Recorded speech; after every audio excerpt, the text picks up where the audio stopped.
Hello and welcome to the blog of smarty Hina. आज smarty Hina आपके mental health के बारे में बात करेगी। हाँ, मैं आपको सिर्फ एक्सटर्नली ब्यूटीफुल नहीं करना चाहती हूँ और खूबसूरती वो होती भी नहीं है जो सिर्फ रेमेडी लगा के बाहरी खूबसूरती हर तरफ से होनी चाहिए, चाहे वो मेंटली हो, फिजिकली हो, इंटरनली हो, एक्सटर्नली हो।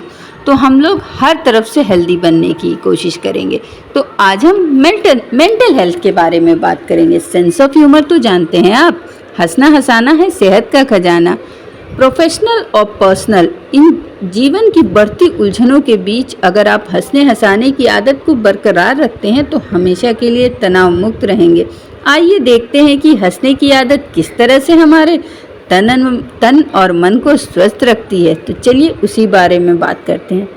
उसकी बातों से तो मेरा मूड ही ऑफ हो गया है। अरे यार, लाइफ में बहुत टेंशन है। मेरे साथ ही हमेशा ऐसा क्यों होता है? अधिकतर लोग आजकल ऐसे ही निगेटिव सेंटेंस को बार बार दोहराते हैं। इसीलिए वो मामूली परेशानियों को हंसकर टालना भूल जाते हैं। छोटी छोटी बातों पे नाराजगी, चिड़चिड़ापन अब जैसे कि आदत बनती जा रही है। इसी वजह से पता है लोगों में एंजाइटी, स्ट्रेस, डिप्रेशन जैसी मनोवैज्ञानिक समस्याएं बढ़ती जा रही हैं। कोविड के टाइम में लोगों की सामाजिक गतिविधियां हम लोगों की तो लगभग थम सी गई थी, जिसका हम लोगों की मनोदशा पर बहुत गहरा असर पड़ा है। खैर, अब हम उस मुश्किल दौर से बाहर निकल चुके हैं, या कहो निकल रहे हैं।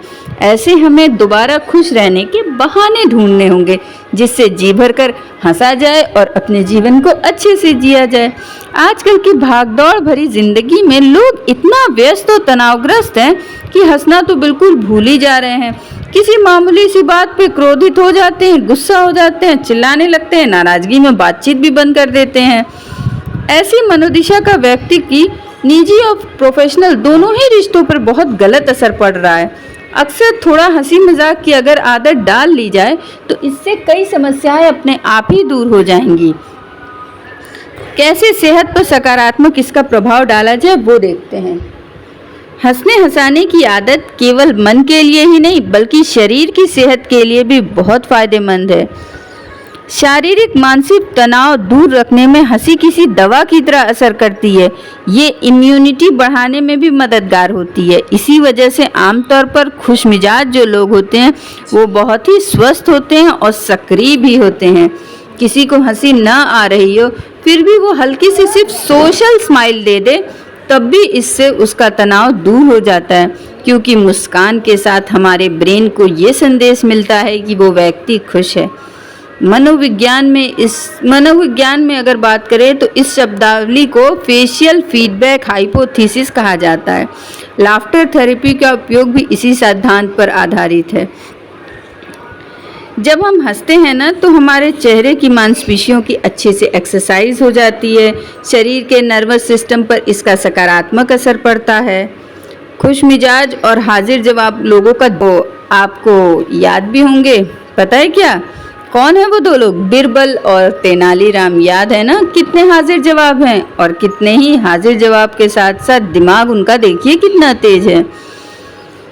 अच्छा सेंस ऑफ ह्यूमर रिश्तों को खुशनुमा भी बना देता है। बातचीत के दौरान थोड़ी सी हंसी मजाक हो जाए तो सामने वाला व्यक्ति भी थोड़ा सहज अपने आप को महसूस करता है। किसी के सामने कोई गंभीर बात भी बहुत हल्के फुल्के अगर अंदाज में की जाए तो उसको सामने वालों को टेंशन नहीं होता है।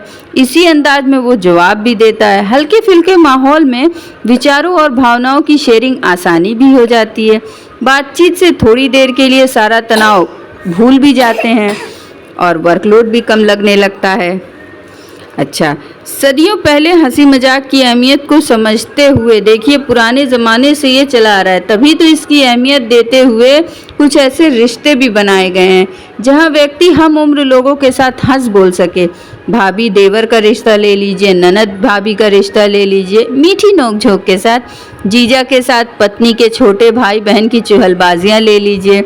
ऐसे रिश्तों में हंसी मजाक छूट देने की असली वजह यही है कि समाज में परिवार की स्त्रियों को हमउम्र पुरुषों के साथ हल्के फुल्के माहौल में थोड़ी बातचीत का मौका मिले। इतना ही नहीं, भारतीय परिवारों में विवाह संबंध के बाद लड़के लड़की के जो मम्मी डैडी होते हैं, मम्मी पापा होते हैं, माता पिता, समधियों का रिश्ता हो जाता है, उसमें भी हंसी मजाक होता है, जबकि ये रिश्ता थोड़ा बहुत नाजुक होता है।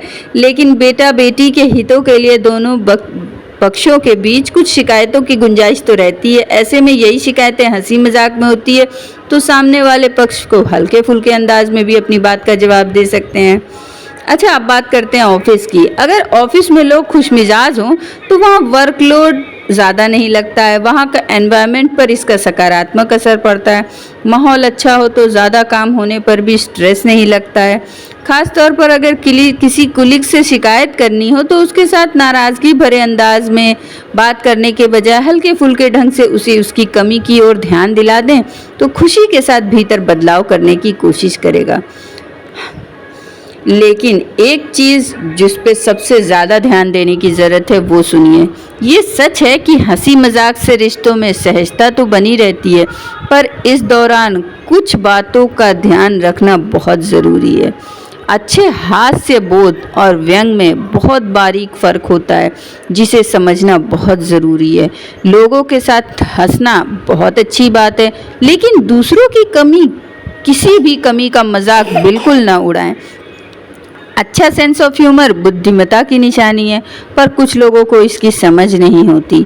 छोटी छोटी बातों पर नाराज़ हो जाते हैं, इसलिए मजाक उन्हीं के साथ करें जिन्हें इनकी समझ हो। अगर सामने वाला व्यक्ति किसी वजह से दुखी हो तो उसे जबरन हंसाने की कोशिश न करें।